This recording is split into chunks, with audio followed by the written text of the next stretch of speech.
Credit side mention பண்ணுங்க. இதோட columns என்ன அப்படின்னு பாத்தீங்கன்னா, டெபிட் சைட்ல பர்டிகுலர்ஸ், ஒவ்வொரு பார்ட்னருக்கும் தனித்தனி காலம். நான் இங்க 2 பார்ட்னர் எடுத்திருக்கேன். பார்ட்னர் ஏ, பார்ட்னர் பின்னு.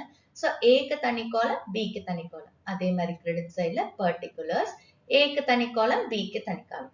ஓகே. இப்போ இதோட ஐட்டம்ஸ் என்னென்ன அப்படிங்கறத பார்க்கலாம். சோ பார்ட்னர்ஸ் கேபிட்டல் அக்கவுண்ட்ல ஃபர்ஸ்ட் ஐட்டம் வந்து brought down balance. brought down balance எங்க இருந்து எடுப்போம் அப்படின்னு பாத்தீங்கன்னா, பேலன்ஸ் ஷீட்ல liability சைட்ல நம்மளுக்கு கேபிட்டல் கொடுத்திருப்பாங்க ஒவ்வொரு பார்ட்னர்ஸ்க்கும். சோ அப்ப liability சைட்ல கேபிட்டல் கொடுத்திருந்தா நம்ம பார்ட்னர்ஸ் கேபிட்டல் அக்கவுண்ட்ல கிரெடிட் சைட்ல பை பேலன்ஸ் brought down அப்படின்னு போடுவோம். அண்ட் ஏக்கு எவ்வளவு கேபிட்டல், பிக்கு எவ்வளவு கேபிட்டலோ அவங்களோட கேபிட்டல் காலம்க்கு நேரா போடுவோம். ஓகே.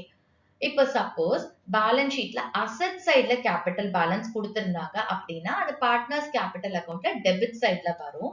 சோ அந்த கேஸ்ல to balance brought down, A